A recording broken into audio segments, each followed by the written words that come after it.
असे 12 मास म्हणजे 1 वर्ष, अशी दशशत वर्ष म्हणजे 1000 वर्ष, अशी 100,000 वर्ष म्हणजे 1,00,000 वर्ष, अशी 100,00,000 वर्ष म्हणजे 1,00,00,000 वर्ष, अशी 11,67,67,54,000 वर्ष म्हणजे एका इंद्रदेवाचं आयुष्य.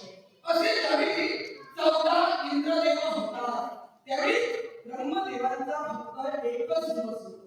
असे ब्रह्मदेवाचे 30 दिवस रात्र म्हणजे ब्रह्मदेवांचा 1 मास. असे ब्रह्मदेवांचे 12 मास म्हणजे ब्रह्मदेवांचं 1 वर्ष. अशी ब्रह्मदेवाची 60 वर्ष म्हणजे महासंवत्सर. अशी 100 महासंवत्सर म्हणजे 1 युग. अशी 18 युग, अनंत युग, विस्तारण युग, अद्भुत युग, तामस युग, तारक युग, काटेज युग, भिन्न युग, भिन्न युग, अभ्यास